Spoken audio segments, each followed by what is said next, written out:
This is the Final Word Cricket Podcast, Season 18, Episode 33. Adam Collins and Geoff Lemon with you this week. It's been a big week. Well, for Geoff more than me in Melbourne, we'll come to that in a sec. We've had Final Word games of cricket, as opposed to, I don't know, Quidditch. We've got a funny story. Stupid sport, terrible sport, Quidditch, aside from all of the other problems with Harry Potter. Like, why are you bothering scoring the points if knocking the thing through the hole, if then someone's just got to catch the golden thing and then the game's over? Pointless. The whole rest of the sport is pointless. It's front of mind because Winnie and I were watching a TV show.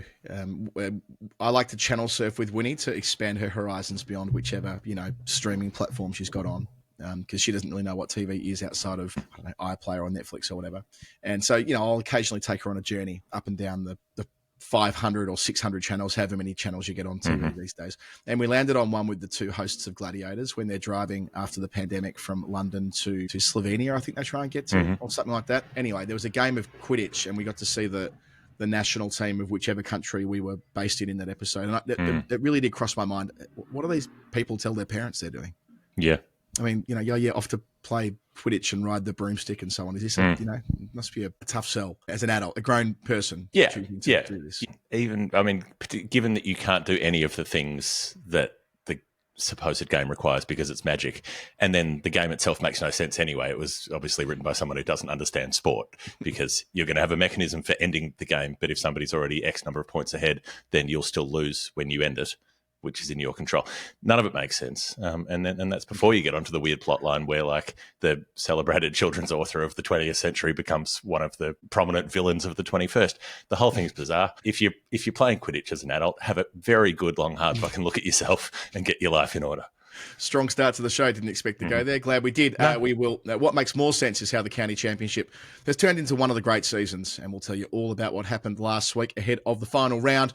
Asia Cup madness, no other word for it. IPL, BBL stuff going on. Some great reporting from Dan Brettig over the weekend, which sheds a bit more light on what the future might look like in Australian domestic cricket. Women's World Cup's around the corner. Australia and India playing out a record-breaking third one-day international a couple of days ago.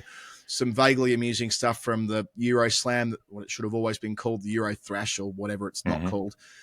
Other stuff in Ireland, of course, during the week with England's men over there. Quinton de Kock's making a comeback. MAXI's made a ton. The Mercantile Mutual's happening. The Ashes is not far away. Andrew McDonald talking about Pat Cummins. Australia A playing India A.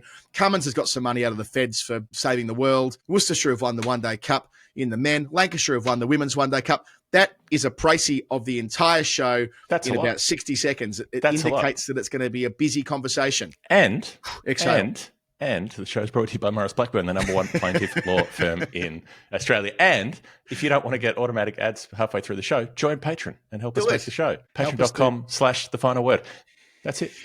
Well, I'll start with the tough bit first. Geelong knocked us off by 5 goals in the prelim.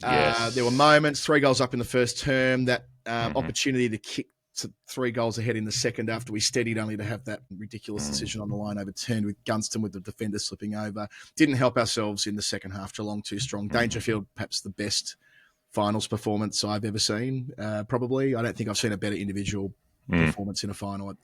Maybe I've seen that Paul game. Paul Deere 91 grand final was I guess to me the gold standard of dominating a final, but this was just insane. I've seen Dangerfield play that game about 20 times. It just hasn't happened to be in a preliminary final when they're 3 goals down. So and looking absolutely shit house. Couldn't hit the side of a bus, as was messaged to me by a fellow Cats supporter during the first quarter. But here we are. One of those situations where I was like, I'll leave Adam. Let's speak in a day or so and give things time to blow over. And then I've had to come to the very sad realization that I can't go to Melbourne because I can't do it. Flight's like $5,000 out of, for some reason, out of my part of the world. They're okay out of London, but they're crazy to get to London. And then, so then it was going to be like a 50-hour job through South China Airlines or one of those kind of things. Southern Airlines through Zhuangzhou, where you don't get to use your phone. Know it well. Yeah. I know that route very well. 16-hour layover in Guangzhou, leaving on Tuesday to get there on Saturday kind of thing. And I am just not in a position right now where I have $5,000 to spend on a flight. So I'm going to have to watch it from afar with a tear in my eye. I'm watching it where I always watch. I got invited to write an article for the Grand Final Footy Record about how do you watch the Grand Final when you're based in London. So there's a bowling alley that I've always watched it in, Bloomsbury Lanes, and wrote about that experience. We had Maxi with us last year. He played a one-dayer at Lord's the night before, and he's like, "Where are we watching the Grand Final?" I'm like, "There's a bowling alley. You can walk down from the team hotel." So that'll be us with ODB teammates. In fact, that's a nice segue because we had the final word ODB game straight after the prelim, actually, pretty much. As soon as the final siren blew, I was getting my cricket bag packed and down to Dulwich. And I'm afraid to say, Jeff, we didn't win. So that's 2 on the trot for ODB. I guess I'm wearing ODB merch right now. It's a conflicting relationship because, I mean, two beltings in a day in the end because it was the first blowout. It's the only final word game that's been a blowout. Yeah, a little bit deceptive. So we won the first 2. The third was tied, and they've won the last 2. This was it wasn't in balance necessarily in the chase, but I would say we were probably one retirement away from it being in balance. We lost wickets in, unusual ways. It was a great catch by Ben Collins, not my brother, the other Ben Collins, when Max Dighton was lapping someone. I don't know who was bowling, but anyway, it was a terrific catch diving forward, and that was the moment that defined the game. However, having lost the cricket by 50-odd runs, we won the boat race, which is occasionally something that you'll see, post-game sort of revelry. And a great time was had by all. There were people still out at 4 a.m, as is usually the way with these things. Great turnout from the final word community. These are wonderful days. So, and it was a 26-degree afternoon as well, which is so rare in mid-September in the UK, where we're used to complaining about rain stopping playing county cricket. We just got this gem of a summer's day, Indian summer type thing. It was for a lot of people their final hit out of the season, and happy to have that spot in the calendar, and we'll get them next time, Jeff. Final hit out of the season leads me to wonder where you are, because it won't be yours. You've got a couple of games left, but where are we on the road to 100? Jezza, how many did you kick this week? Yeah, I got 7 on the weekend all up, so across 3 games. So I've got 7 to get in 3 more. I didn't think of it in those terms, but I've got 3 more games. I'm on 93. Okay. We played for we had a cricket media game yesterday against MCC staff, which forget about my bowling. It was Anakshi who works in our digital team. Well, she is our digital team. She is our digital operation, a team of 1, who plays first team cricket over here and has played for a state in India. She bowled superbly. I bowled her for 6 on the trot off the top, 6 overs, 2 maidens, 1 for 8. Could have taken 5 for 8. Whoa. She was swinging the ball around corners. The stumps were always in play. There was an in-swinging Yorker that knocked over the MCC opener. So well bowled Anakshi. She's playing for me again next Monday when we play the ECB staff. That same cricket writer team plays a couple of late season games. So Anakshi will definitely be taking the new ball for me next week and in every subsequent final week game.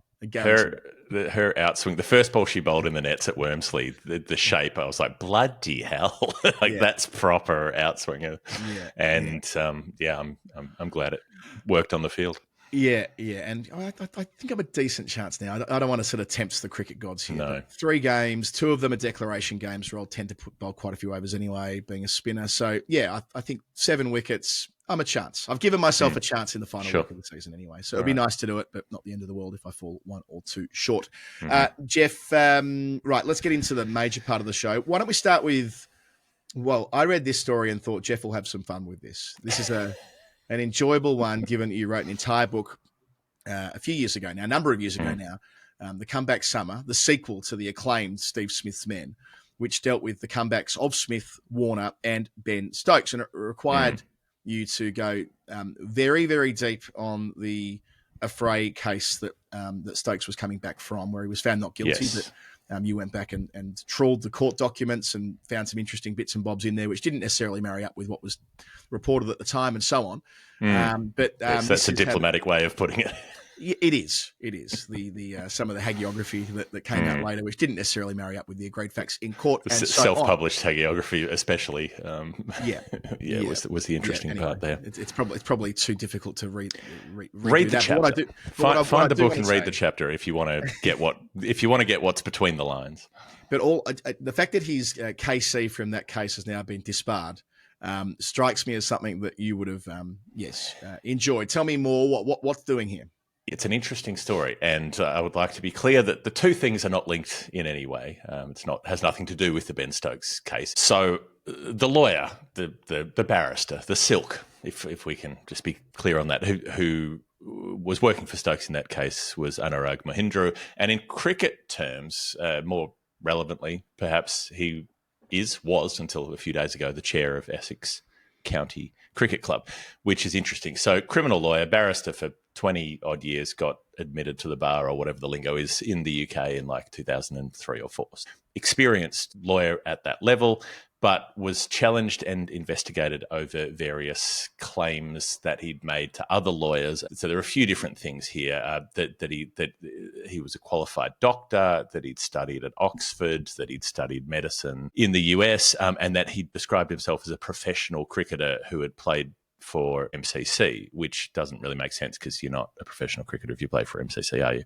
They're not. Middlesex, you'd be a professional cricketer. That yeah, I mean, I guess there is a time when, I mean, if you squint at it, there was probably a time when you were playing lots and lots of MCC fixtures but you would have been an amateur. You could, I don't know, yes. It depends on it. But going back so far now that it's a moot point. Yeah. And we're talking about, this would be the 1990s here. Yeah. Also claimed to be an Oxford Blue, as in had played cricket for Oxford. These claims were made while trying to apply to be accepted into a barrister's chambers, which I think, if it's sort of like the Australian system, it's an office basically, but it's a grouping of highly qualified barristers, and you want to be accepted into the chambers because it looks good for you to be included in that group.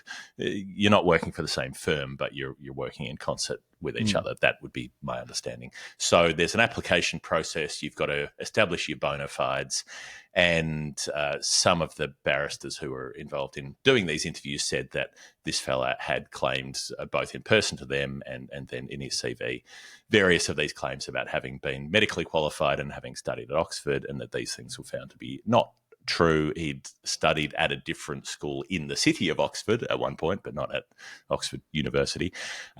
Did a couple of years of a pre-med degree in the US, but didn't graduate as a doctor, didn't qualify as a doctor. And the cricket stuff, I mean, that wasn't part of the disciplinary proceedings, the claims about cricket, but I think I found him on Cricket Archive, the gent in question. And the only games he's got listed are school games. I think it's him because he went to the University of Wales at one point, and this is like Welsh schools cricket when he would have been a teenager playing for, I don't know, Welsh Independent Schools versus the Welsh Schools Cricket Association, something like that. Okay. But there's no mention of any high-level cricket there, which you would think there would be. If you'd played for Cambridge, for Oxford against Cambridge, then that would be on Cricket Archive. Yeah, somewhere. if you'd earned a first class, if you'd earned a blue and played in the first class in the university match, that's the guts of it. That game would be recorded on Cricket Archive at a minimum.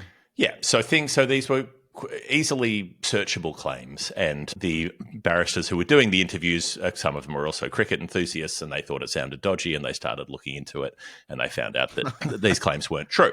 So he's been undone by basically people who contribute to our weekend show. Probably.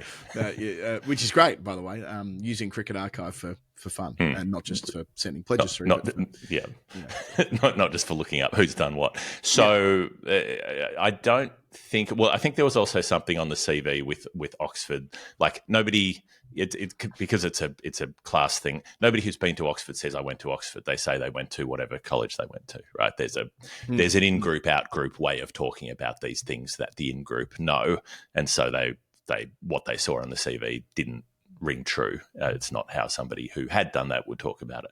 Right. Anyway, the big question for me, though, and look, if Anurag Mahindra wants to come on the show for an interview, let's do it, because this would be an interesting chat. What I don't get is that this Chambers application and the suspicions raised by it were like 12 years ago. I think it was 2013 when he was applying to be part of this Chambers, and was rumbled by these guys pretty quickly. So why is it coming out in 2025? Why is this when it's been brought to the bar? So it's been presented to the bar to say this person is dishonest and therefore shouldn't be able to practice as a barrister. The bar investigation has found that at least some of the claims to be upheld, and so they've disbarred him, so he can't practice as a barrister anymore, which is a huge professional blow. But why is it coming out in 2025?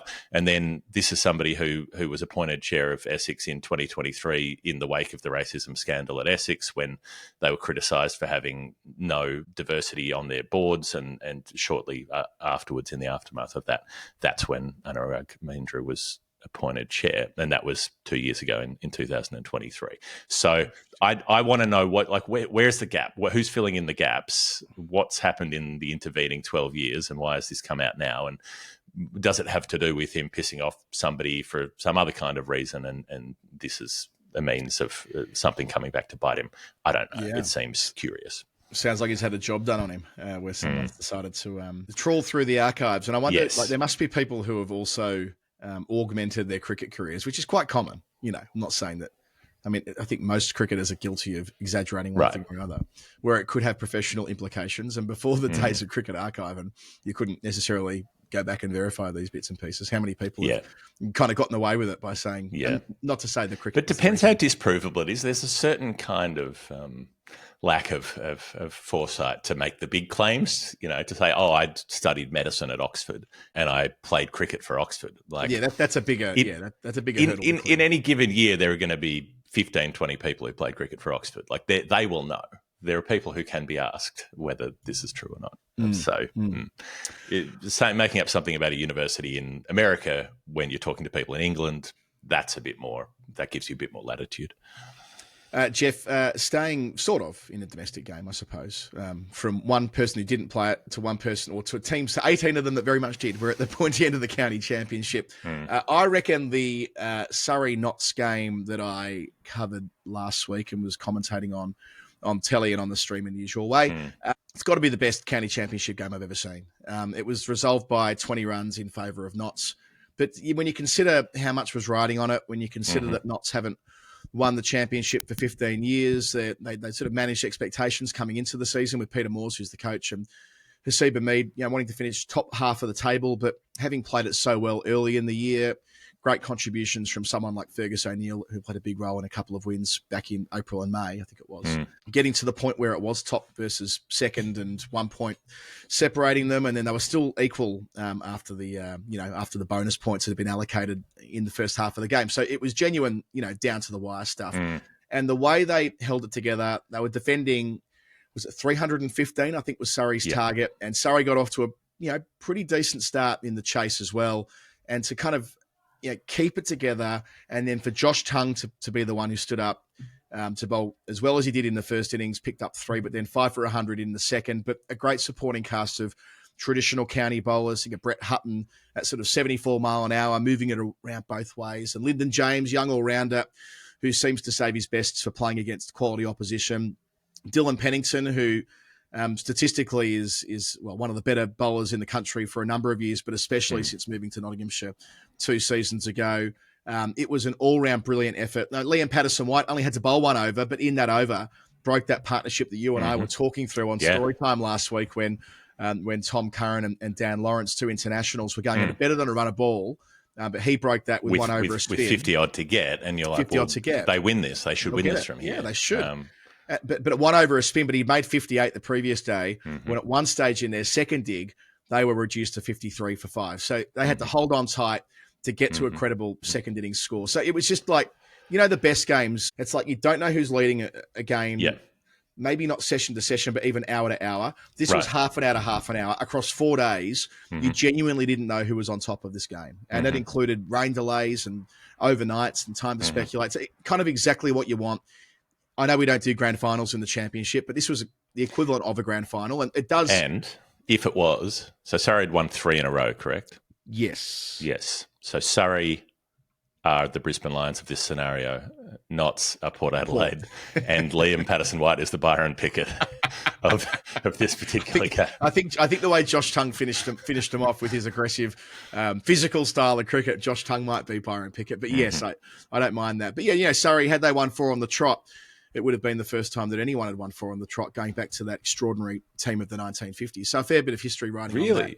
So that would have been the previous Surrey streak. Would have been the last time there'd been a hat trick since. There was a hat trick with Yorkshire in the 60s, and of course Surrey had finished their hat trick last year. But yeah, like this is big time stuff, winning 4 in a row. And it's felt almost fait accompli because Surrey are so much better resourced than everybody. Yeah. They've got the ground, they've got the crowd, they've got the players. They attract that top level of player, and that it's just felt like they've had such an advantage that they were almost destined to go and win 4 in a row and maybe 5 and so on. And so the fact that they could still win it if Notts shit the bed completely. Is that right? So if Notts lose next week and Surrey get max points, is that how it works? So it starts tomorrow. So yeah. When I say next week, I mean next week. The next round. This round starts on Thursday and runs through Wednesday rather, and runs through to Saturday. Notts need to only get 10 points, and to do that, that's 8 for the draw, and then they would need to get 2 bonus points, and the bowling bonus points, to get 2 of them, you only need to take 6 wickets in the first 110 overs of your fielding innings. So they're more generous than the batting points. So provided they don't completely shit the bed against Warwickshire, they'll get the 2 wickets they need. Bit like how Surrey were in this situation down at the Rose Bowl a couple of years ago. They needed to get a draw and a couple of bonus points, and they did something similar. So Surrey would need to get a 24-pointer at the Rose Bowl, coincidentally, and then Notts would need to be like completely obliterated in the last round. So a lot would need to go wrong for them from here. So it could happen, of course, because teams lose games and get thrashed. So it's not completely over. But it would take some doing. So it's a but I'll give you one possible counterpoint here. Frank Ryan, the story of Frank Ryan that is in the Storytime book that is coming out before Christmas, is the one. It was Nottinghamshire in 1927 when Arthur Carr had that revolutionary team, and they were leading the field, and all they had to do was go down to Glamorgan, who were absolutely shithouse, and all they needed was a draw. And they lost by an innings in the last game of the county championship season, and they coughed up the title. So, it's happened before, Notts. It could. I mean, where it would get interesting is if Surrey get right on top. So, just to clarify, Surrey playing away at Hampshire, Notts are hosting Warwickshire at Trent Bridge. If Surrey get right on top on day one, and let's say they risole Hampshire for 100, they get all the bowling points, and then they can pile on. They need to get 450 in 110 overs to clear out all the batting points. So that's a scenario. Bowl first, bowl them out quickly, get 450 in no more than 110 overs, get bowling again, take all 24. Now, Surrey have done that occasionally, but not this season. That's the point I'd sort of measure this by. This year, Surrey have won 4 games in 13 starts. They've played perfectly commendable cricket a lot of the time. But a good point that Phil Walker made on our broadcast last week is that typically when Surrey have gone away from home, they've played on feather beds, because teams are mindful of how dynamic Surrey's bowling group are, so they try and neutralise that. And what they do in turn is they give Surrey the best chance of drawing games. So we haven't seen Surrey go away from home and play on like a snake pit or a green one. That's not really been the lived experience. So I'm not sure what that'll mean for Hampshire this week. Who, by the way, I mean, we're looking at the other end of the table here, but, Hampshire are only 2 points away from the relegation zone. So Worcester have gone down. They're on 100. Durham are on 140. Hampshire are on 142. And Yorkshire are on 156. And Essex are on 150. And Sussex are on 150. So there are 5 teams there who theoretically could go down with Worcester. Now, what does that mean for how Hampshire set up this game? So they try and do their best to make sure they don't lose, to get a minimum of, say, 8 to 11 points or 8 to 15 points themselves before thinking too adventurously. So anyway, that's the state of play in the top flight. In Division 2, Leicestershire have gone up as champions. So we confirmed last week they've been promoted, but their margin has now swelled to 29 points. They cannot be overtaken by Glamorgan. Glamorgan are also going up. There was a rain-affected round where there weren't results in Div 2, but I mean, as our patron and friend Dan Foreman noted on Discord, I think it was, imagine having, if you were backing it, getting odds on Leicestershire and Glamorgan going 1-2 and going up from Div 2, they would have been long odds at the start of the season. So it says a lot about the variability of the second flight and the fact that there are stories from time to time that are wonderful stories, and Leicestershire and Glamorgan, for different reasons, are 2 of those having been starved of Division 1 action for so long. Right. Yeah, well, who's expecting either of those possible results? But you've still got the last round to play, and it ain't over until it's over. Right. I think before we get into India-Pakistan, we should have a break because it'll be a little early, but we're not going to get through that in a couple of minutes. So no, let us go there and let us meet on the other side. Yes, let's do that. And let's go via. We mentioned that our show's brought to you by Maurice Blackburn, Australia's #1 plaintiff law firm. Maybe more about them later, and I'll tell you a bit more about that TWU case that they took on and won against Qantas only a few weeks ago.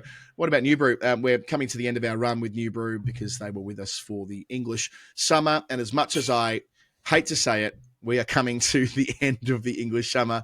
It is autumnal, to say the very least, out there today. I love cricket in autumn. You know that. Our listeners know that. But, you know, the reality is it is the 23rd of September. Yep. I need to accept the fact that the season is ending. And at the end of September, that will be the end of our run for the time being. Hopefully we work with them again. With New Brew, I'm currently with the peach-flavoured Advantage range, which is their hero product. And that's what we've got at the moment on the cricket page, which you get via newbrew.com, NOOBRU.com. /TFW, you get thrown straight into the automatic 15% discount. And on top of that, the combination pack at the moment that gives you 10 sachets of Advantage range for $19.95, which again is a massive discount on what you would normally get it for. And you can try and pick and mix yourself and work out what suits you, and then maybe become a New Brew customer yourself. I stand by, Jeff, that I mean, it's obviously correlative. You know, you wouldn't want to go over the top and claim that I've been taking wickets because I'm dunking New Brew before I bowl. But I am a creature of habit, something that you know well. There is there's nothing I'm more likely to do than follow what's preceded success before. Yep. And given tape your cricket bat to the ceiling of the dressing room, that's the way my brain works. Dunk a New Brew strawberry lemonade, and then take the 7 wickets you need in 3 games. That's it. It's the way the brain works. And every game this season, well, certainly every game in the second half of the season since New Brew came into my life, I've been drinking this, which has been a fun part of my routine. It can be yours as well. New Brew, NOOBRU.com /TFW. It's been great working with them. One more week of that. And a brief moment to pause here, and we're going to return with the shit show that is the Asia Cup. It's Final Word. It's Adam Collins. It is. Jeff Lemon. We're very, very deep into season 18. You can make an argument that we should already be in season 19. We haven't quite crossed that threshold yet. No. But we will very soon, for the Australian domestic summer has well and truly started, which will, I suppose, might be next week. We might do it, and maybe we get it in before the Women's World Cup. Maybe we start the new season with the Women's World Cup. That feels about right. September 30, game 1. That'll be it. Or maybe because we'll have because the county season will have finished before the Women's World Cup. Would I be right in saying the Women's World Cup starts on the 30th? That's a week from now. That's cool. Well, why don't we do that? Why don't we make? I think you and I, Jeff, are going to record a weekly show the day before the Women's World Cup begins. I haven't told you this yet, but we are going to. So that can be sense. Season 19, episode 1, and we will tear into it. And season 19, just as it's been with season 18, will be brought to you by our dear friends at Maurice Blackburn Lawyers, Australia's #1 plaintiff law firm, who again had that amazing victory in court recently against Qantas, representing the transport workers unions. So this is where you see class actions and employment law crossover. Qantas fined a record-breaking $90 million, count it, for illegally firing 1,820 baggage handlers and other ground staff back in 2020. So Josh Bornstein, who unprecedented. Are you saying that under Alan Joyce, poor decisions were made at Qantas? Look, I find that hard to believe. Look, I'm just going to put it this way. I prefer the other Alan Joyce, who saw Hawthorn through to 2 premierships in his first 2 seasons in charge in 1988, and doing such a good job as the caretaker coach for Yabby that he came back in 1991 and did it all again. And that was when the night flag meant something. He had 4 premierships, 2 day, 2 night, from 4 attempts to start his coaching career. And I think he's still a tour guide in the MCC, Jeff. So from time to time, you see someone post a photo with Alan Joyce being their tour guide in the That's awesome. In the stripy Melbourne Club blazer. I think that's an amazing thing to do in his retirement, saying I'm going to go back to a ground that means so much to him. Anyway, so the other Alan Joyce. Let's go have a look around. That's 90 mil's about one year's salary for him, wasn't it? Wasn't his like golden parachute payout about 90 mil? Oh gosh, I wouldn't have a clue. All the stock options, and give Joe Aston a call, he'll know. So Maurice Blackburn deployed the big guns for this, and their principal lawyer represented TWU in court. And yeah, it was Josh Bornstein described Qantas as the country's fiercest legal opponent. And they got the job done anyway, came home with the wet sail, got the $90 million penalty paid, the largest in Australian corporate history. And yeah, there's another quote here from the reportage saying one of the darkest days in Qantas's 105-year history. So again, this is a reminder of the work they do on behalf of hardworking people, class actions, which they've been so involved in across the journey, going back to 1919, employment law as well. Maurice Blackburn, for all of your legal needs, Australia's #1 plaintiff law firm. With us again for season 19, and you can be too. Adam at finalwordcricket.com. Email me pronto. My time to shine to get the Ashes all sorted out is now. So you talk to me, I'll talk to you, and you'll have you on the show every single day of the daily programs for the Ashes, and lots more that's happening in season 19, which we've now decided on the show begins next week. If that sponsor is Qantas, well, we'll work something out. It would seem improbable to me that Qantas would ever want to deal with me for lots of different reasons from back in my political days as well. That seems improbable to me. But anyway, that's fine. As long as I can still retain whatever status I've got to occasionally fly on points, that's good enough. And they're not going to get a toasty in a lounge somewhere. Don't get that anymore. I got knocked because you get knocked down the longer the rankings at that, you get. Yeah. So I don't have any of that. Used to, but not these days. Jeff, back to probably the most interesting story of the last fortnight in cricket that we've not watched a single ball of, and almost by protest, I'm not going to now. Asia Cup, the India-Pakistan tri-series that's been squeezed within an 8-team tournament. They've played for a second time now in the Super 4 stage, and they'll play again in all probability in the final. Well, not necessarily, because Pakistan need to beat Sri Lanka and Bangladesh in order to qualify. Let's assume that they will just happen to beat Bangladesh and Sri Lanka to make sure that they get to play India one more time. I don't know. Who knows? God. Who knows? But it's grim. It's grim, this stuff. Do you want to start with the Pycroft stuff first? Because we did touch on it last week. I feel like we didn't do it justice. This is wild to begin with. Why don't you just go for it? You do your thing. Well, I'm gonna lay out what I understand, and then you can come in and correct or add. So Andy Pycroft was a match referee for the first time around. Pakistan's position was that he had instructed them that there would be no handshake. Now, at the toss, which is, it's symbolic, but it's important. Andy Pycroft's a match referee. He's not going to come out and give an interview and say, this is what happened. Here's who told me what. But there are reports of various things. So basically, the Pakistan camp claimed that he had apologized afterwards. And then there is not quotes from him, but something that's pretty clearly briefed out by Andy Pycroft. Like, it seems fairly evident that he's been speaking on background to somebody who is then able to write it up saying, claims were made that it wasn't an apology, but it was an explanation that he wasn't issuing an instruction. He was told by the Indian camp just before the toss that they wouldn't be having the captains shake hands, and so all he could do was relay that information, and he didn't have time to go back to the ICC and run it up the chain of command. And so he's stuck in the middle of it. Pakistan demanded that he be removed from the tournament. The ICC said no. Then they appointed him to be the match ref for the next India-Pakistan game because they played in the group stages. Now they played in the Super Fours stage, which is the next one along. So he did match ref the second game as well, and Pakistan eventually let that happen after a mediation meeting with him. Busy week for the match ref. Yeah. Now, the way this played out, the suggestion that Pakistan would boycott was kind of like it was used as something to whack them over the head with.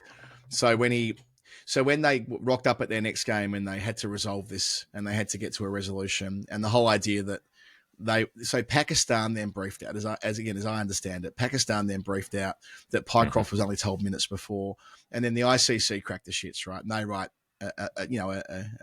a sharp letter basically telling Pakistan to pull their heads in. Funny that.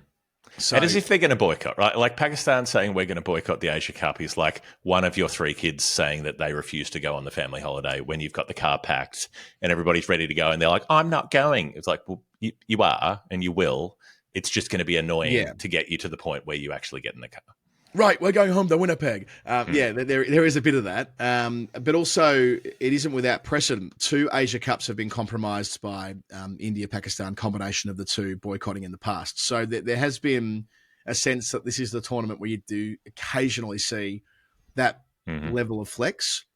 But yeah, once they played the UAE game, it was pretty clear they'd play India a second time, in no small part due to the financial realities and what life would mean for the PCB if they then pulled out.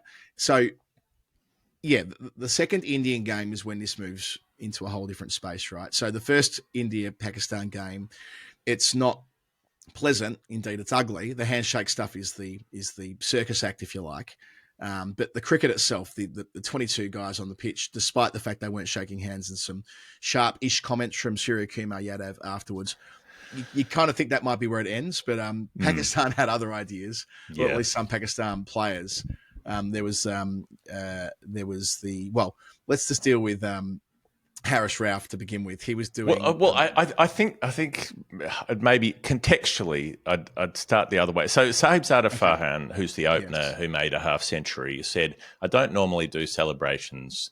Just this time, just impromptu, I decided to do one. It so happens the celebration he decided to do is to use his cricket bat like a rifle and start miming shooting." Yeah, which it was like seems MIA. like a really bad idea in the current context, right? It's like you're on the dance floor and MIA Paper Planes comes on. You're like, right. All I want to do is Take your money. It's that kind of thing, but with his blade. Yeah, but in the context of people actually shooting each other and the number of people who have been killed in this conflict, that seems like the most charitable interpretation is that it is a fucking stupid thing to do. Like it is incredibly, incredibly stupid if that was just some impromptu thing and he didn't think through the context. I mean, I find that hard to believe that he was not aware of it. But I suppose if you give a very generous interpretation, you could say maybe it was a faux pas and maybe he just did the wrong thing at the wrong moment.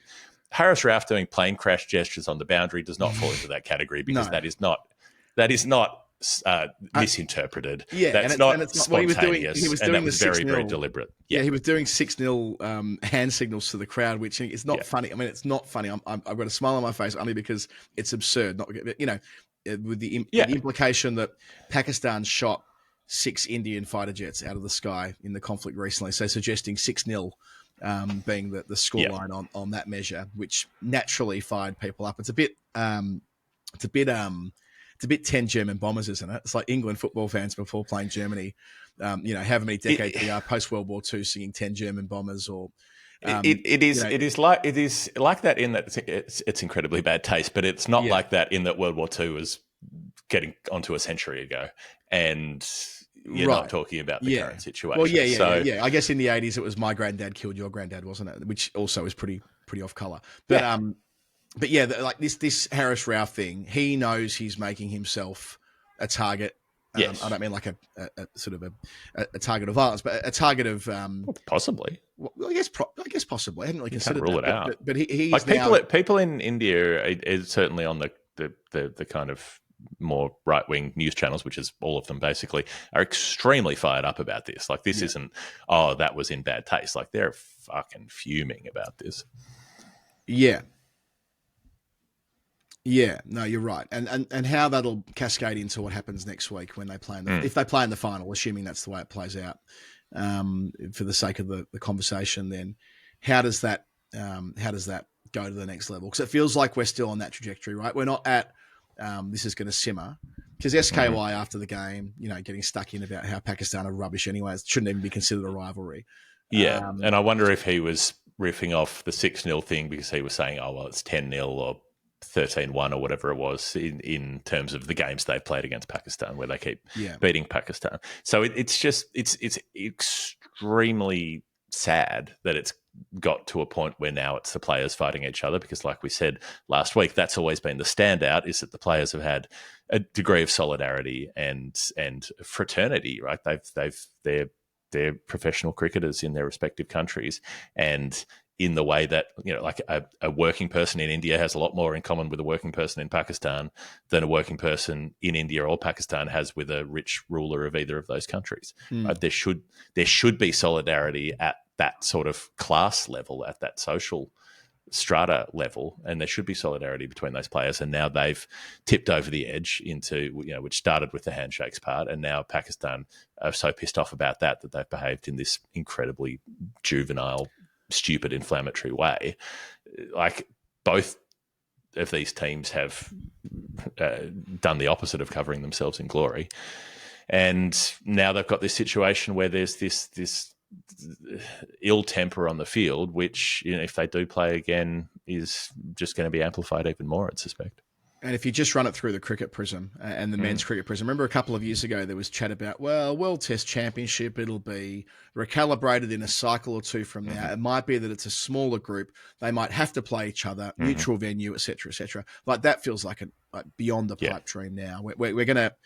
The position that's been held since 2008 is going to be solidified. So they'll only play at major tournaments for commercial reasons, and we understand all of that. But if the WTC is formulated as a major tournament, then it gives them the out. It gives them the excuse. Because tell me why, Backstreet Boys style, how can where there's been all of this posturing from both of the governments that we're not going to do this and we're not going to do that, and we're in conflict, but they're still agreeing to play. Yeah. They still want to play each other, and the Indian government still wants to beat Pakistan, and Pakistan government still wants to have the possibility, the hope of inflicting a black eye somewhere with an unexpected result. So why wouldn't they want to take the opportunity to do the same thing? Why would it be, we'll play the Asia Cup, which is irrelevant, versus like, we want to thrash them in a test match, and we want to have the alibi to do that because it's now a WTC, it's now a tournament, not a bilateral thing, and we have to do it if we want to get the points. It's actually the perfect out for an administration that clearly does want to play Pakistan. For anything that a BJP person can say about Pakistan being an enemy, they still want to play him in the cricket. It's a fair point. I hadn't really seen it in those terms, but for whatever reason, Test cricket seems to be a red line with this. It provides Pakistan with greater credibility for it is the more traditional form of the game. Maybe it could just be like a vibes thing, but also they would get pumped if they played India at the moment. Sure, but also maybe it's, if you flip it around one other way, maybe Pakistan don't make that top division of the WTC when it is inevitably divided in two, because India say, no, fuck them. They can go play. They can go play. Kids. Yeah, they can go play Zim and Bangladesh and Ireland, and they can go broke. They can not be part of the TV arrangements that'll be presumably providing a greater slice of the pie to those who are in Division 1, and maybe even that might incentivize India to go the way of making it a tiered, hard tiers. And you and I have banged on about what tiers versus divisions and what it might mean. But if you say to Pakistan, you are always going to be in the second flight in Test cricket, that, like it could for a number of other nations, compromise whether they play the format at all. So they could, in some respects, if they wish, given ultimately the BCCI will dictate what happens with the next round of the World Test Championship, they could almost go as far as eliminating Pakistan as a Test nation. It's a bit of a stretch, but you know what I'm trying to say. Yeah, the possibility is there to do some real damage, but you're caught in this this balancing act where, yes, they do want to, like, governmentally, India does want to inflict damage on Pakistan in terms of prestige and so on, but they still want to play those games. They still want to beat Pakistan. They still want to have those victories to be able to put up on the board and record. There is no need for India to be playing Pakistan in this tournament, like, even financially, whatever. Like, if they didn't, it wouldn't affect India. It would affect other teams who play in it. If those ICC tournaments didn't go ahead, India would be fine. So if they really, really didn't want to play, they wouldn't be playing. Yeah, well, so it comes down to the wider capital interest in seeing them play as well, and the influence they enjoy.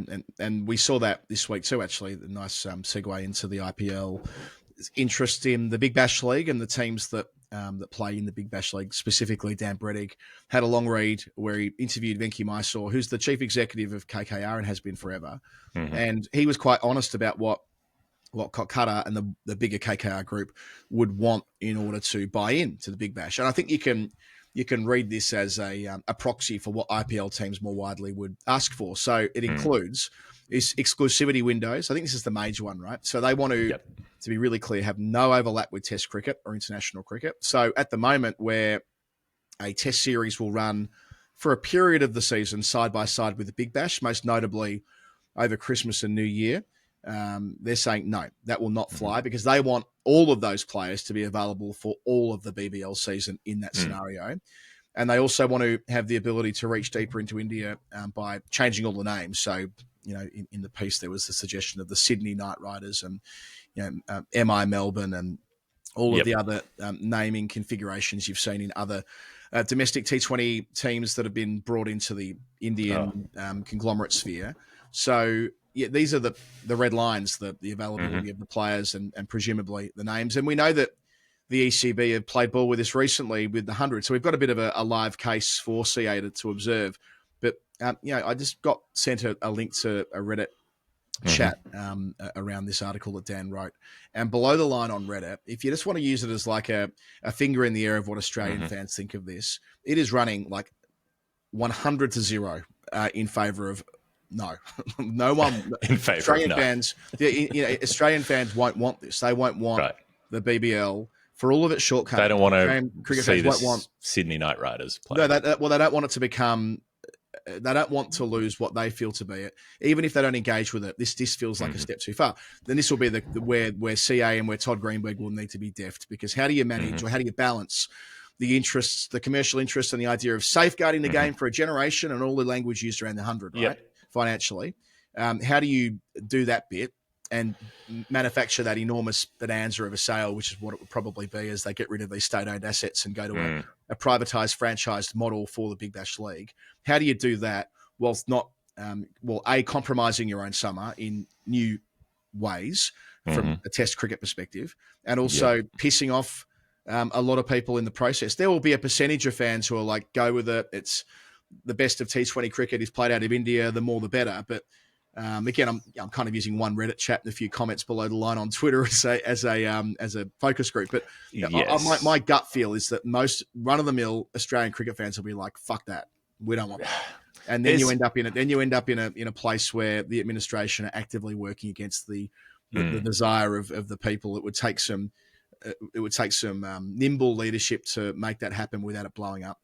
I think there's a couple of components to this. One, the identity and branding stuff, as sticklers who like tradition and don't like things to change, you and me and, historians of the game, if we can be so pompous as to call ourselves that, I couldn't really care less about whether the Sydney Sixers are the Sydney something else's, like, whatever. I don't think the team identity, like maybe if you got into cricket at 6 years old in 2009 or whatever it was, and you've lived your formative years with the Big Bash teams as they are, you might feel some sense of attachment, but they're still reasonably plastic in terms of their identity. So I don't think that changing the branding is necessarily a huge deal. The branding's always been pretty poor anyway. Having two teams called Sydney and two teams called Melbourne was absurd at the beginning, and it still is.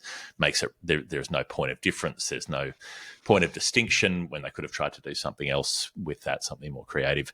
So, but the feeling of being taken over will, I think, make people resentful. Don't you think the conversation's changed even in the last couple of years?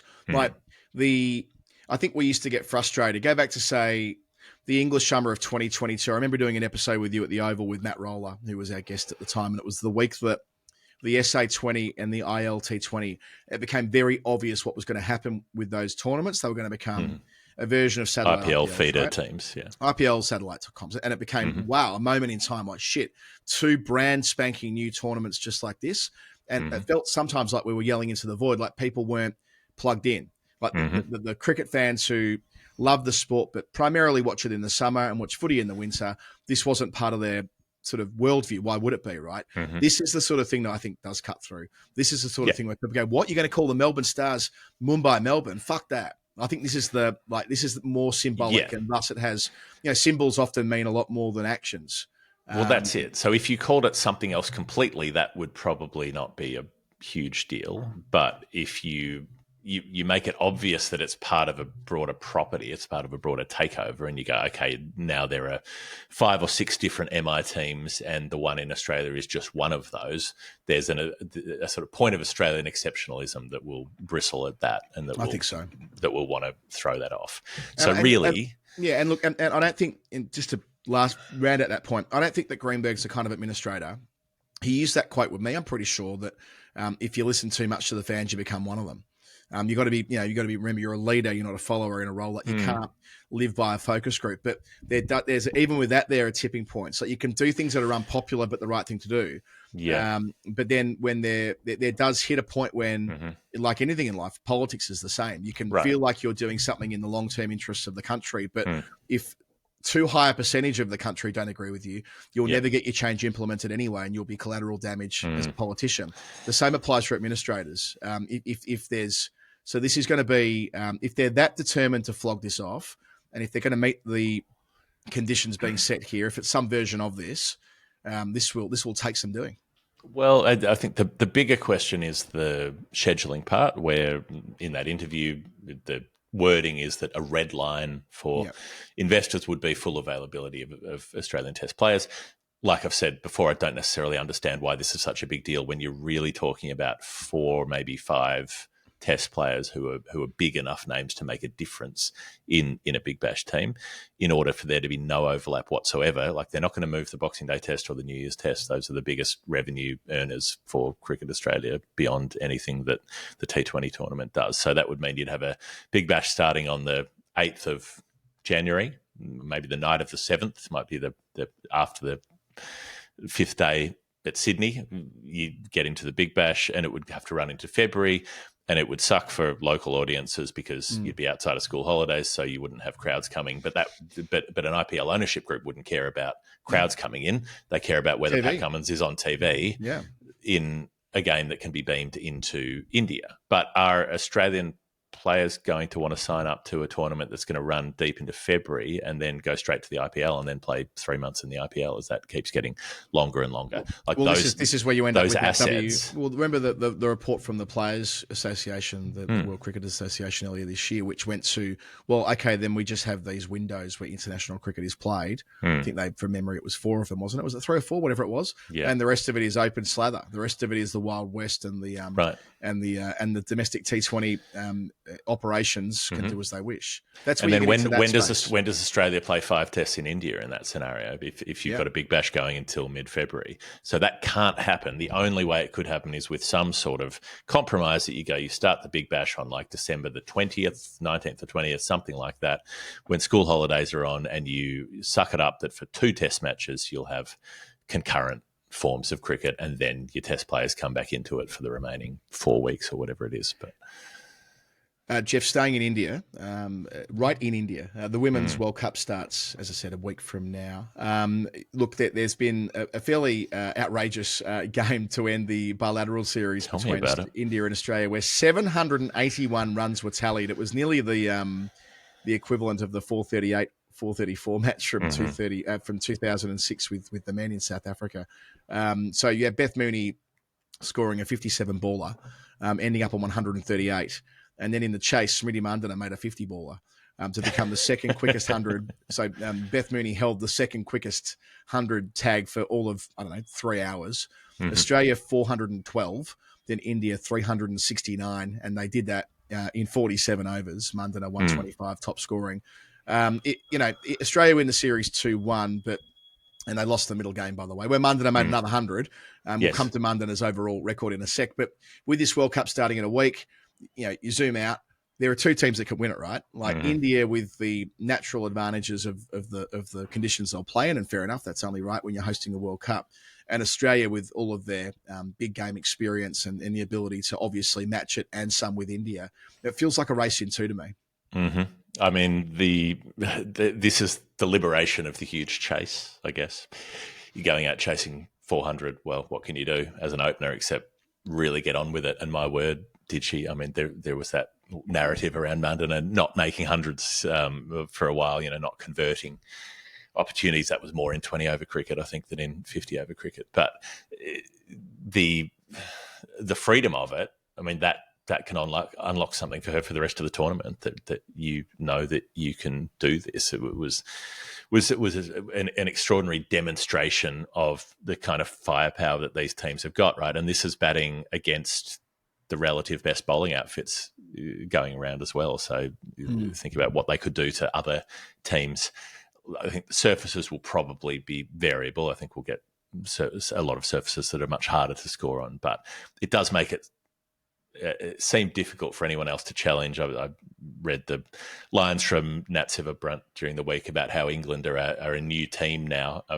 Their personnel changes are about 2, I think, from the squad that was going around in England. But, we've got a new coach and a new approach, and I feel like we're a completely different team from the one that got whitewashed. I just don't buy that. I just don't see how that's realistic, that you're going to have exactly the same bunch of players go out, and like how is that mindset going to have changed? What have they actually instituted? There are no specifics in that. So I remain to be corrected by that about that if England go to India and absolutely blitz that tournament, but I don't expect to see that happen. No, nor do I. I think England will beat the teams they should beat. There'll be banana peels in there, and we'll do a proper preview nearer the time. But I'd say like Sri Lanka are the obvious banana peel for teams like New Zealand, South Africa, and England. We've seen that Sri Lanka have been in conditions that suit again, and you'd expect these will be, as we get deeper into the tournament, pitches that spin and lower scorers that are able to be defended and that type of thing. But yeah, I think there might be a little bit of like, remember the old Lee Matthews Predator? If it bleeds, we can kill it with Australia and India. Like just the fact that they won that middle one-dayer, then they take 369 off them in a massive chase to finish.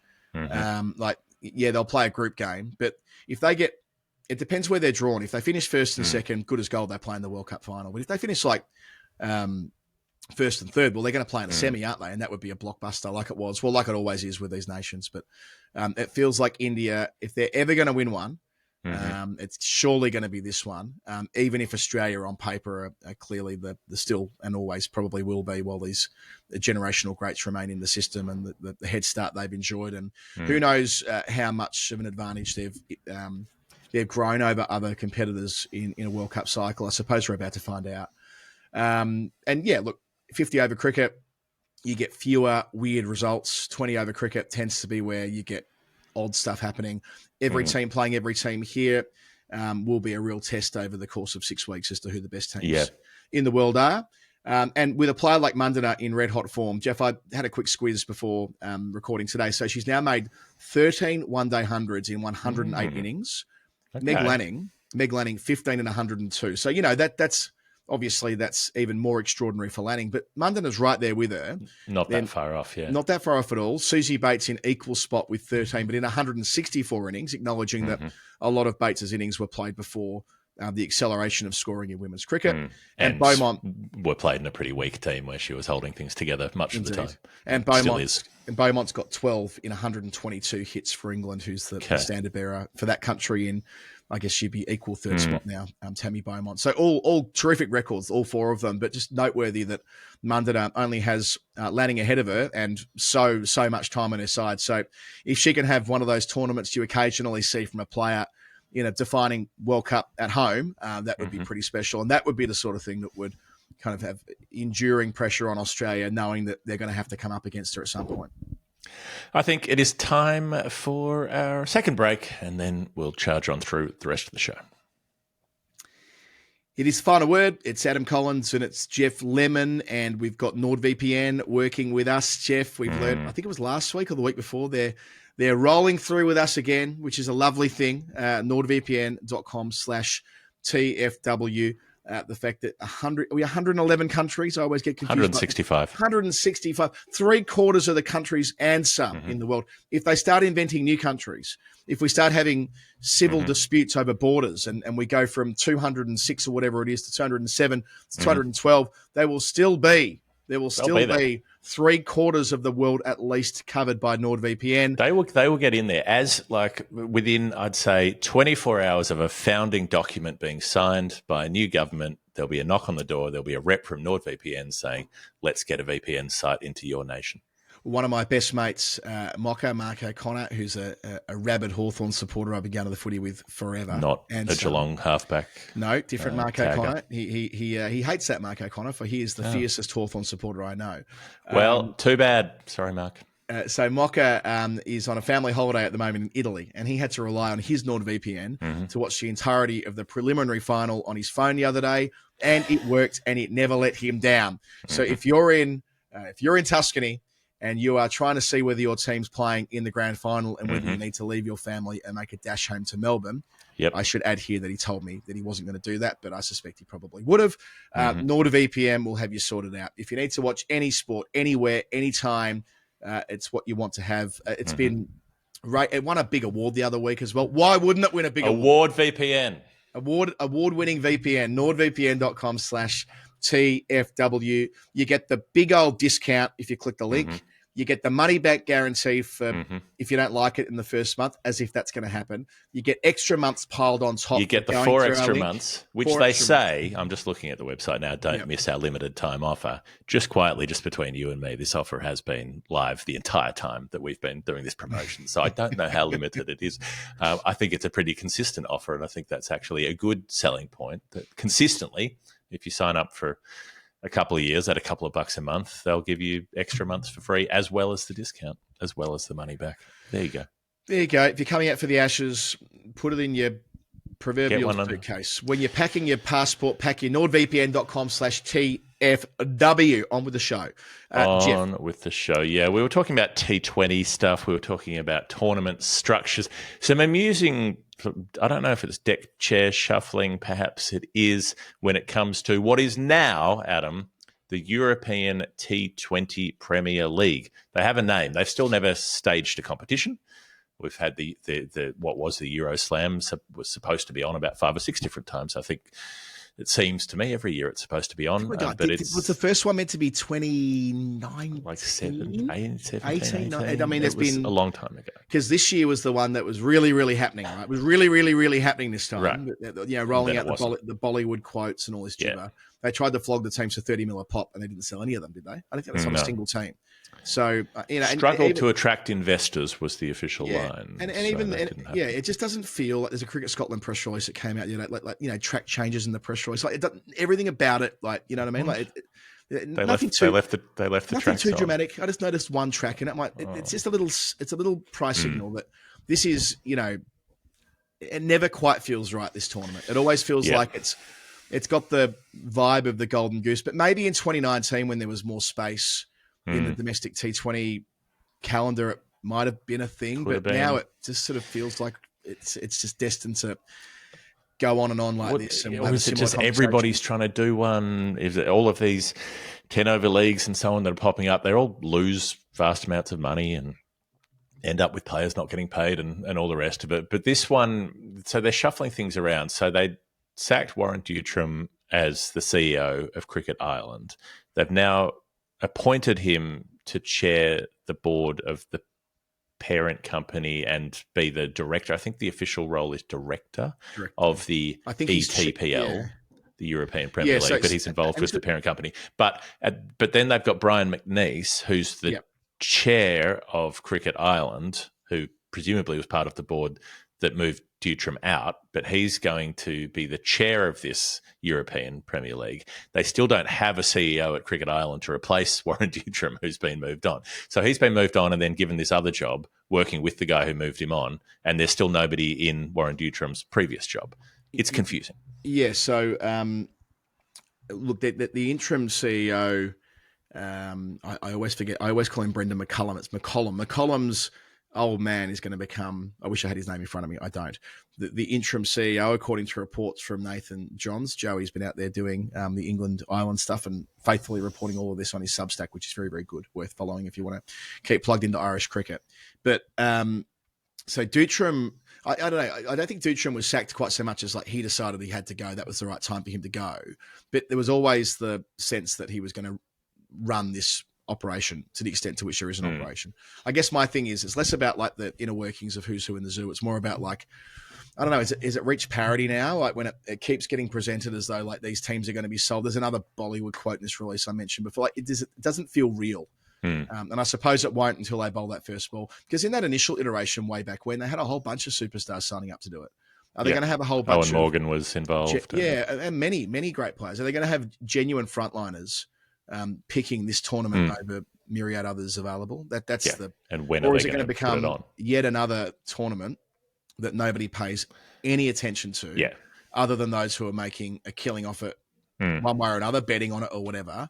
Where does this land? I don't know. Maybe at some point they need to cut their losses. I'm not sure. What's good news about Ireland, though, is that they're hosting a test match next year against New Zealand, which was foreshadowed in the FTP.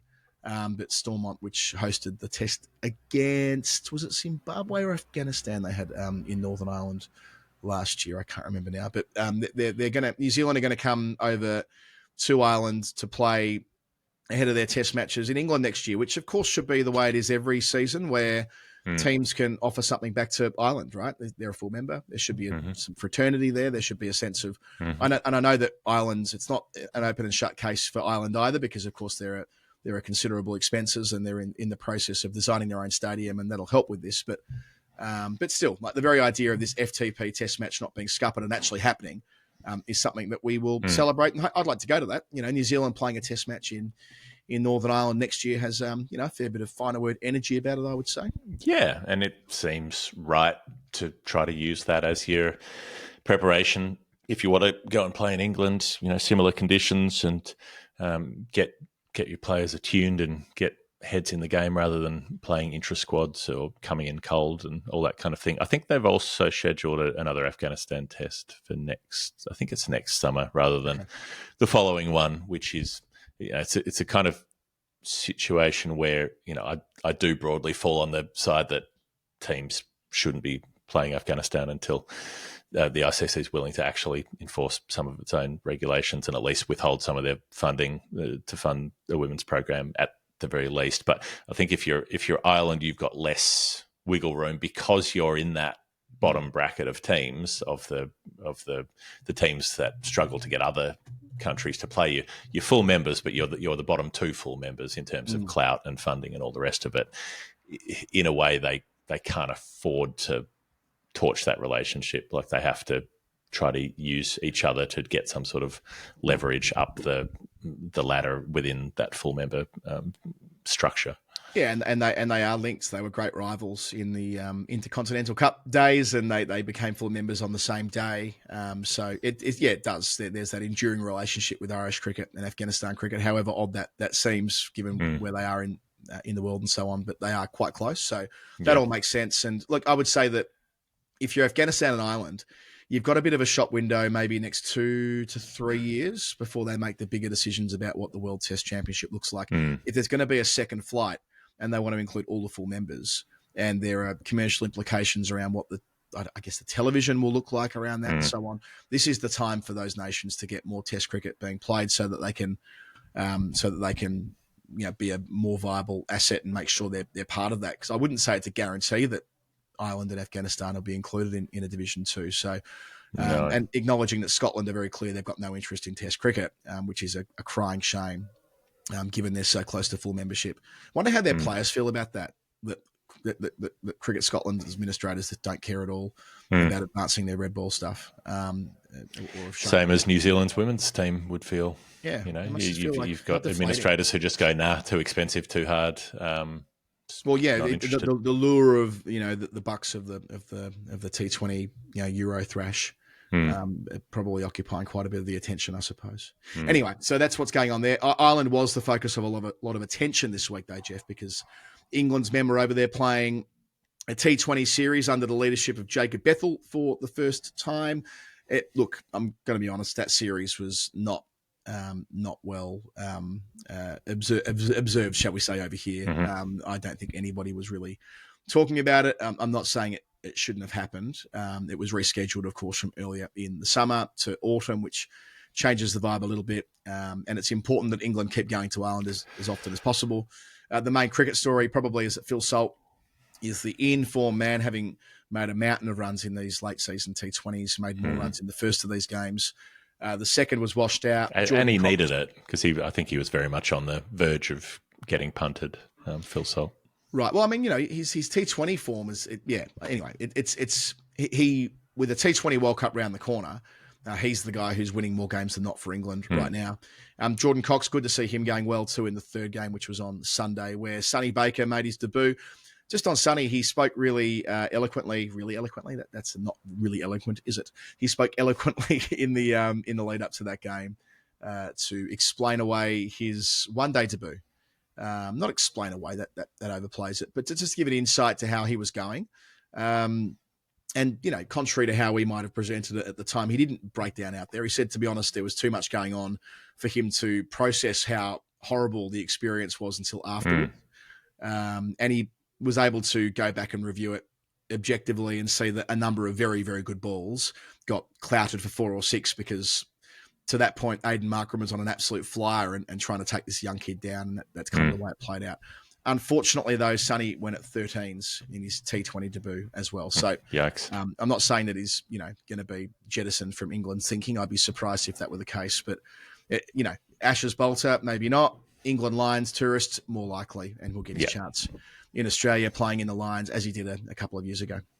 And I don't know. You can have these tough early initiations. It doesn't mean you're suddenly a bad player, and whatever they've seen in him might still be there. So Ireland will also go to Bangladesh to play tests later this year. So that'll be Mushfiqur Rahim's 100th test match for Tigerland, and they need to keep playing. He must be at least as old as me, maybe as old as you, Mushy. I mean, he's got a 4 in front of his age, doesn't he? Surely. I reckon he's 38. I would guess. I've always he looks it. He's got the graying.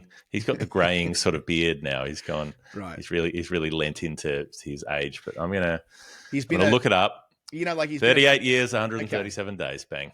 But he's one of these guys who's been a veteran for like a really long time. Yeah. I had reason to watch the 1986 Grand Final yesterday. I think he debuted in 07 from memory. I didn't have reason to watch the 1986 Grand Final. I just got stuck watching it. Rhett Bartlett sent a very good link through of the game, and I'm like, I'm drawn to this. This is a beat of the honeypot situation. So I stayed up till 1:30 last night watching the 1986 Grand Final, and Michael Tuck still had 5 years to go in his career, and he looks like he was as old as Burke and Wills, So. He always did, though. Or was around with Burke and Wills, more to the point. He always did. But Mushy debuted in 05, before the 05 Ashes, that Lord's Test at the end of May. Wow. That was his debut. So, yeah, and his first class debut was the same year. His first class debut was in January, and he was playing a test at Lord's by May. Love that. There can't be many. I wonder how many players left now who are playing as far back as 2005. There'll be a couple. There won't be many. One interesting longevity story, I suppose, is Quinton de Kock. Now, he is making a comeback, which to an extent feels inevitable given that we're around the corner from a couple of World Cups. Just to clarify. And he retired at like 31 or whatever. Yeah. Well, he never retired from T20 cricket. They just stopped picking him because he was on a casual contract. He wasn't on a full-time contract. He wasn't even on a contract, I don't think. I think he went... No. Match payments or equivalent thereof. He retired from one-day cricket, having had an excellent 2023 World Cup. But with the one-day World Cup, we're still a ways away. What are we, 18 months till the 50-over tournament, and the T20 tournament's about 6 months from now. 2 years, really. The 50-over World Cup will be October. Oh, it's late. Okay. 2027. I know, of course it is. Yeah, it's late. South Africa. So still, even so, a home World Cup for him when he's 34, he's probably still going to be in his peak or near enough by then. So even without a central contract, he will be playing in both of those formats, 20 and 50 over cricket against Pakistan, which was announced yesterday. I'd love him to go full circle and make a test comeback as well, Jeff. It's been 4 years since he played for the Proteas in test cricket. It does feel unlikely, but easy to do. They play like 2 tests a year. True. No big deal. And I suppose Heinrich Klaassen, I wonder whether he now might follow the lead of I know he left with bad blood at the time when he quit South African cricket earlier this year, but I wonder whether there is a world back for him, because if de Kock and Klaassen are both playing in that T20 World Cup next year, they're automatically going to be a much better team, right?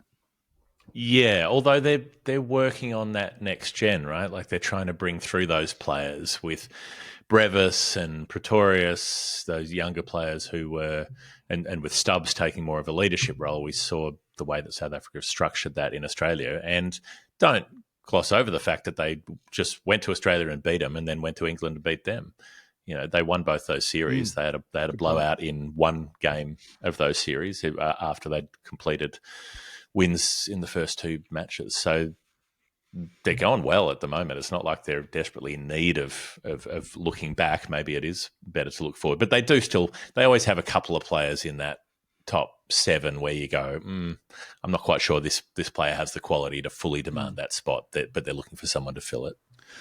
Speaking of comebacks, do we start it here? Max Street's back. All right. Well, all I'm going to say is this. No, I'm not going to really do it because it'll imply that I'm speaking with inside information, which I'm absolutely not. But MAXI made 100 for Victoria the other day in a format of the game where he'd never made 100 for Victoria, the Mercantile Mutual, the 50 over stuff. And this follows his one-day international retirement earlier this year, which he did with us on the final word. So it's very MAXI to make his first domestic. To say, I can't get through 50 overs, but I'm going to play a couple of 50 over games for the Vics. Yeah, well, that's who I suppose, but that's probably the best preparation he'll get for his New Zealand 20 over cricket, which he'll be playing next week. But yeah, he'd never made 100 for Victoria in this tournament, and after finishing up with Australia, where he's got multiple one-day international hundreds, he now has one for the Vics. It was in a losing effort. It was in fuck all balls, as you'd expect from Glenn. Down the list. What I love is the way that it panned out. So they're chasing 311. They lose a bunch of wickets early. They're 5 for 104, and he comes in at number 7, makes 107 off 82 balls, hits 7 sixes on the way, gets them to a position where they need about 55 thereabouts off, or say 60 runs off the last 5 overs, 60 off 30 balls. You'd be like, well, he's a reasonable chance of getting those, and that's when he eventually gave up a catch. So the rest of the batting fell away after that. But it was almost another Maxwell miracle. Yeah, well, those numbers you read out there are very similar to the 100 that he made at Manchester for Australia against England in 2020 when it was 5 for 100 or something, and they chased 300 plus with him and Alex Carey both getting centuries not to be there. Victoria, so they lose that game to Queensland after Labuschagne got 100, which is significant. We might talk about Marnus again in a moment. And Victoria lost their next game heavily to Tasmania. Matthew Wade hitting a 65-ball 100. The last time I saw Wadey, he was throwing balls in Grenada as Australia's test batting consultant, I suppose you would call him. I genuinely thought he'd finished up. I genuinely thought Wadey had finished up. I didn't realise, he'd retired from some bits and bobs. I didn't realise he'd be playing for Tassie this year. And I don't know, maybe the high-performance environment of being with the Aussie team has helped him start this domestic season in such great nick. A 65-ball century, the fastest ever in this particular tournament, which goes back about 50 years. A player I've warmed to, I'd say, as his career's gone on. He's been more enjoyable. Well, yeah, his later stint in the Australian team was quite enjoyable. His 2019 stint was more enjoyable than his pre-sandpaper stint, put it that way. So Tassie win that game. New South Wales beat South Australia comfortably, and that included Chris Green taking another 4 for the guy because cannot stop taking wickets. It goes around the world. And then Queensland won a close one, chasing down 321 against WA with Hugh Wybgen, who was the captain of that successful under-19s World Cup side a couple of years ago, getting 115 not out from 94 balls. So a bit of a note to Generation Next there, a bloke at the early stage of his career, match-winning hand for Queensland there. So, it's very early in the season, but why not? Tasmania and Queensland undefeated, and South Australia and Victoria and Western Australia yet to win a game, as we see a few of the Aussie guys now go over to play their T20s in New Zealand, which are next week. And also next week, we'll see the first batch of WNCL games. So that's the women's 50 over stuff, Jeff, with New South Wales, the defending champs. They're turning out for the first time on Friday at the Junction Oval. If you're a Melburnian listening to this, that may not be a bad way to sort of whet the appetite watching the first game of professional cricket in Victoria for season 25-26. And in the meantime, that Australia A, India A game went on with masses of runs. Both teams made 500 odd. Cruel Intentions, Ryan Phillippe made a crazy 123 off 87 balls at number 7 in a first-class game.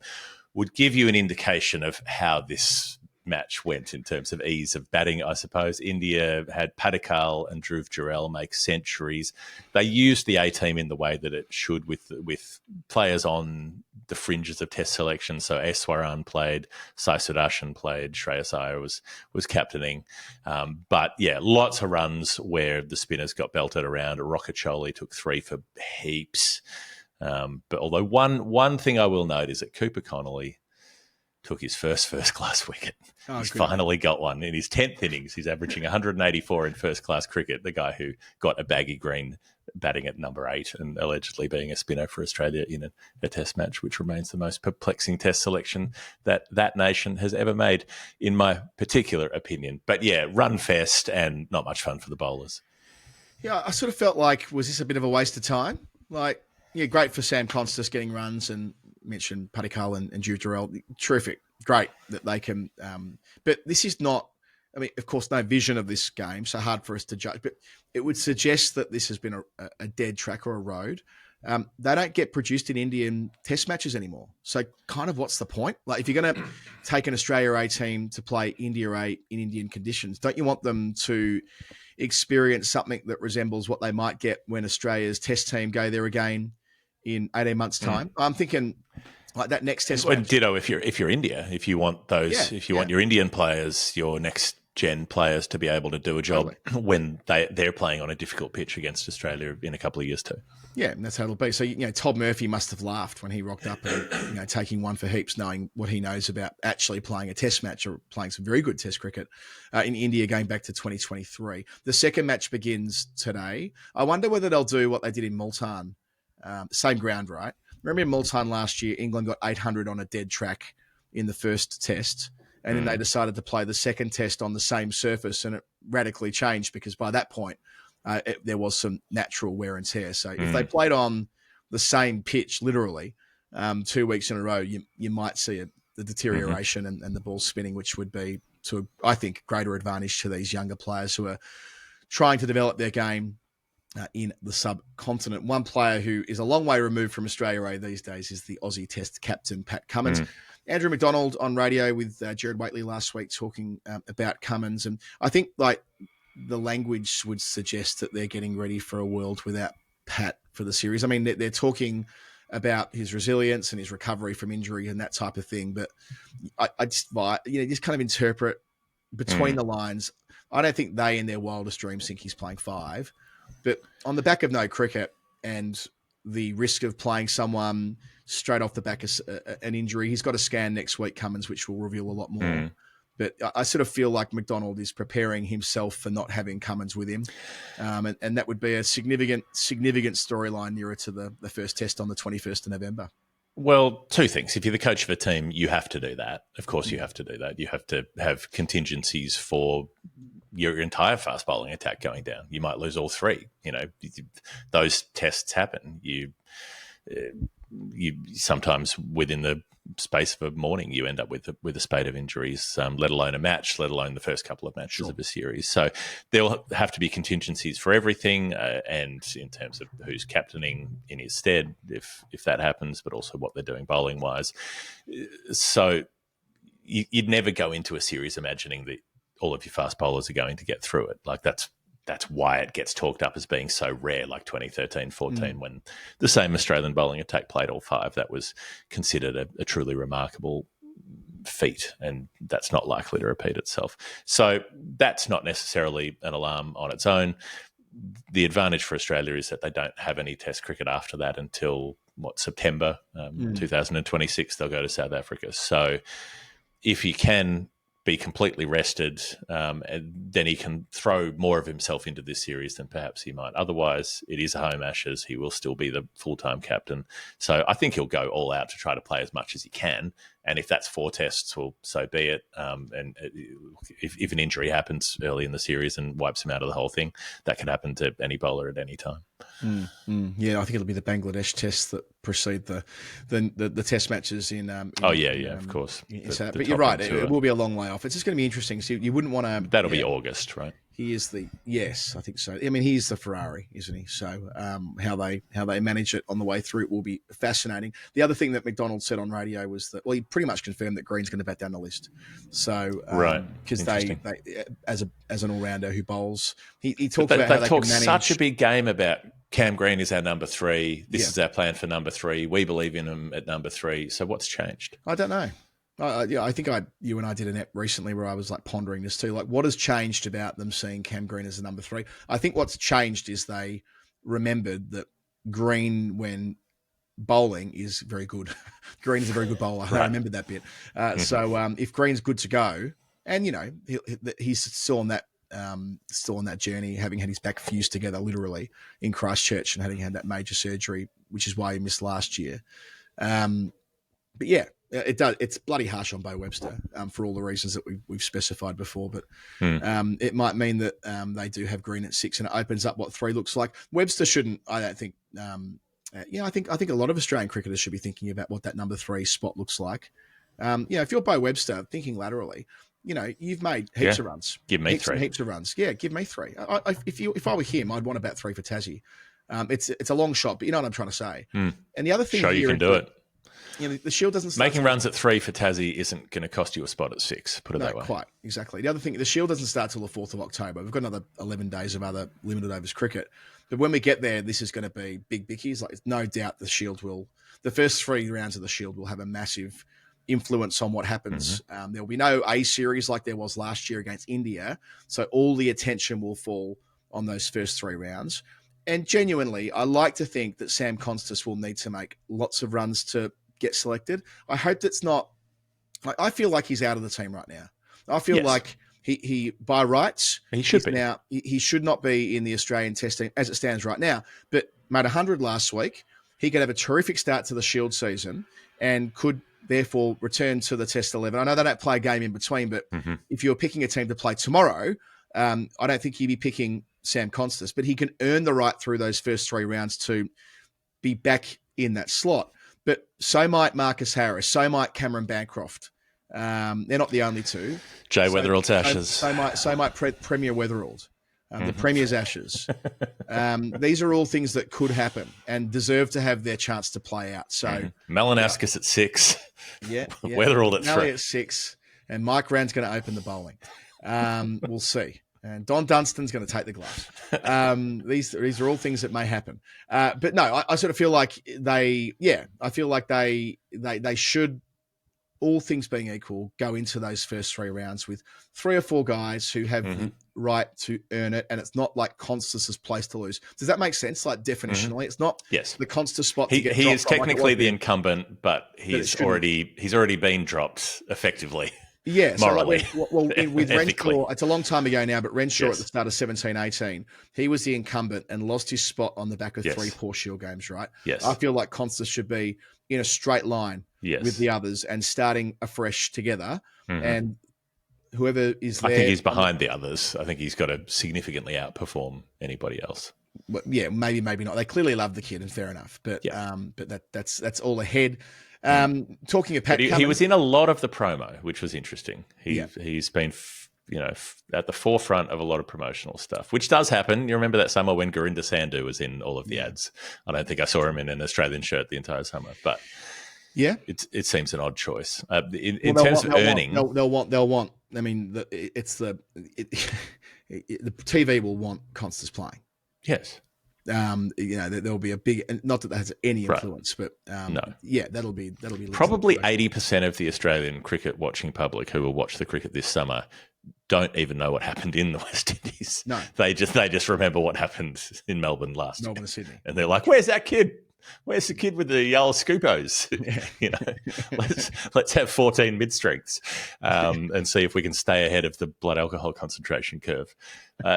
Now, all right, you're talking about earning a spot. I'm going to do a tenuous segue. Pat Cummins has earned $50 million, not for himself, but for his cricket climate charity, where they're helping cricket clubs to deal with extreme weather, which is increasingly a problem in Australia, given it's a summer sport and it's already a brutal place to play cricket, and it's only going to get more so as the world keeps heating up. And renewable energy transition to try to bring the costs down for clubs, with electricity prices being insane in Australia, to try to get them onto solar panels. There he is, solar panel Pat.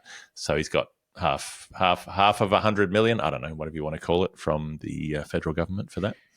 You want to go back and learn more about this? We did an episode around the Hit for Six report as far back as 2019, I think. One of the earlier long episodes we did on the show, when we went through the report that foreshadows what cricket might look like, not just in Australia, but around the cricketing world in decades to come, if the worst excesses of climate change aren't curtailed. And this is more about, at the local level, helping clubs who will be affected by this.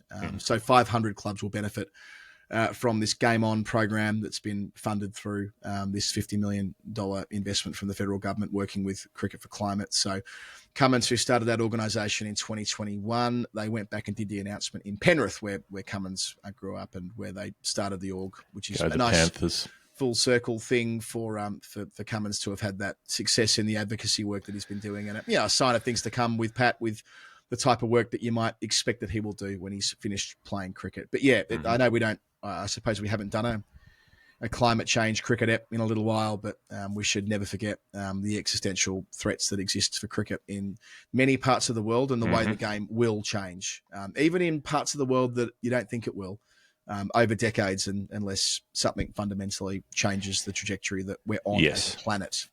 Which heavy is stuff. Not getting any better with the US very deliberately trying to destroy any sort of renewable energy progress that's been made and trying to track that back, and Australia with a very middling, insufficient carbon reduction target that came out in the last week or so. Well, I mean, a link here is to Worcestershire, isn't it? Worcestershire won the One Day Cup, which is a great story, but they're the ground that floods all the time. And it's always had a degree of flooding, but the number of times it floods and how severe the flooding is, this is all part of that. But yeah, they did win the trophy. Good on them. They I'll just start with the wider piece on Worcestershire. They've been relegated from Division 1 in the county championship, but they've won the 50 over cup. And this only comes 16 months after the tragic passing of Josh Baker.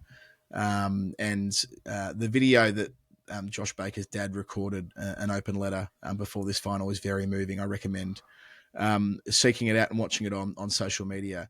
Just how brave this club were to keep their act together over can you just imagine, the trauma of losing a 21-year-old teammate in sudden circumstances where no one could have possibly foreshadowed what happened to his body, and him dying there and then. Just a horrible thing, just a nightmare scenario for everyone involved in all of this. But as guys who shared the dressing room with him, to have the resilience to stay up last year and keep playing, and then to win a trophy this year in Josh Baker's honour, that's pretty special stuff. And they had to play quite the game as well, Jeff, because it was rain affected at Trent Bridge and there was multiple adjustments. I was kind of following it on my phone and struggling to keep up at one point, but well played.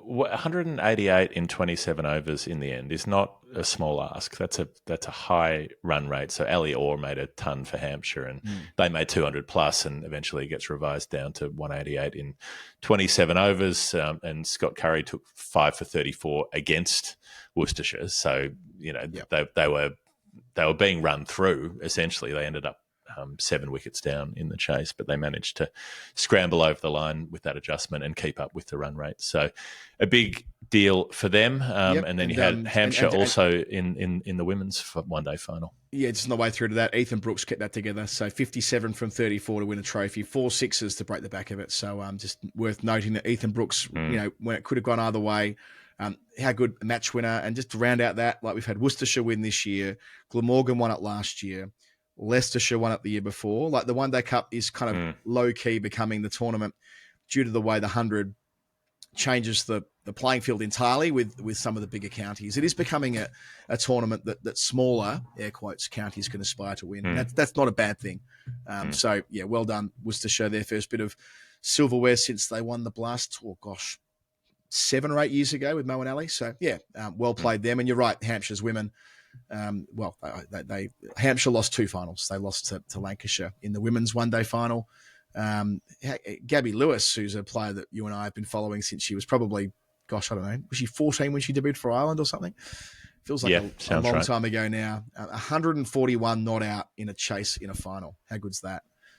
So Lancashire got it done. 2 trophies in the first season of the tiered system. They won the T20 Knockout Cup earlier in the year. Surrey's women won the Blast, and then the Tier 2 trophies on offer as well. Middlesex winning the Tier 2 part of the Blast, and Glamorgan being defeated by Yorkshire in the Tier 2 part of the 50 over comp. Bit complicated, but those who've been following it will know what I'm saying. And of course, it's Glamorgan and Yorkshire who are on that journey to Tier 1 themselves and preparing for that. Like Sarah Glenn signed for Yorkshire this week, for example, and they've not been Tier 1. They're going to become Tier 1. So an England spinner is actively choosing to move clubs to do that. So it's a sense of maturation with this over time as it becomes more established and I guess cricket fans more generally start to have a real bond with their women's teams. This being year one, I think that was a pretty major success. And just hopefully they can have some stability, which they won't, because the 100's going to get changed around in whatever way it gets changed around, and the names will shift. And I mean, how many teams have some of the women's players played for between the precedent to the start of the Super League, which was 2016, was it, by the time that started up? So the sort of county structure that was before that, and then through the KSL and all the iterations they've had since, the players who would have played for a dozen different teams without leaving England in that period of time. So someone like Danny White's probably got more teams on her Crick Info profile than Dirk Nannis, who was always at least Dirk Nannis had to travel the world. Danny White's done it 50 miles from her front door. Well, it's true, but Danny has played in. Well, you think about it. She's played in Pakistan in the women's PSL. She's played in India. She's played in the Big Bash for multiple teams. She's someone will do the work. Jack Rule will probably have this off the top of his head. Who's our resident women's domestic cricket expert, who I often draw on the support of. But it's an example of the way in the 10 years that we've done women's cricket on this podcast, it's changed. It's like it's so different to the game which we first encountered. But we have reached the end of our show. It has been the final word. We'd love to have your support if you want to jump on Patreon and help us make the show. patreon.com/The Final Word. That's where all the nice people come together. They hang out, they have chats, they organise to play cricket games for us, go on tour together. A bunch of them coming out to Australia for the Ashes. They're figuring out their trips, who they're travelling with, who they're staying with, who they're going to the games with. It's a lovely extended community. There's a bunch of other little perks and good fun bits that happen when you sign up there, and you can get the feed without the automatic ads, and you can help us support the show, and you can send in a number for story time, send in a nerd pledge, and send us after the story that you would like to be told about cricket that we might not have told yet. Yep, it's nicely summed up. If you enjoy what we do, especially a show as comprehensive as this, where we've done so many different things across an hour and a half or whatever it is, send it to someone. Send it to your mates and go, hey, these guys have touched on everything from Quidditch to Gabby Lewis and many, many things in between. You might like it. You might like it for the Australian summer. From Hayley Lewis to Gabby Lewis. From the Final Word universe. From Hayley Lewis at the 1990 Auckland Commonwealth Games to Gabby Lewis making runs in the one-day final. You've got it. And Adam at finalwordcricket.com if you want to talk about how you can formalise that link with us as we start to get our act together for what's going to be just a ridiculous time. We've got the Women's World Cup Daily starting next week, and then, of course, the Ashes aren't long after that. So it's going to be a pretty hefty time on the show. We're going to be everywhere, and it's going to be great. So come on board, be part of what we're doing, and become part of that community you refer to there. Like so many people out on Friday night, like who came up to me and want to talk about like friendships that have now will endure. They'll be friends for life. One now very close friend came up to me and said that they moved here from elsewhere and didn't have many friends in London because of the nature of the time in their life. They moved to the UK. It's kind of hard landing in a new city when you're in your 30s or whatever, and the Final Word community has kind of become that network, and that's a lovely thing. And a lot of the guys that I play cricket with now are in exactly the same boat, who've fresh off the plane, we've recruited them to play, and now we're all friends for life. So it's not the reason you sign up to a Patreon or a Discord, I get that, but it's a benefit if that's the type of thing that you are into, meeting some lovely people. So patreon.com/The Final Word. Jeff, let's pause there. Let's say goodbye. Thank you to Maurice Blackburn Lawyers, Australia's #1 plaintiff law firm. New Brew and Nord details in the show notes as well. We will be back later in the week for probably another episode before story time, but we'll work all that out in the fullness of time. Farewell for now. Até próxima.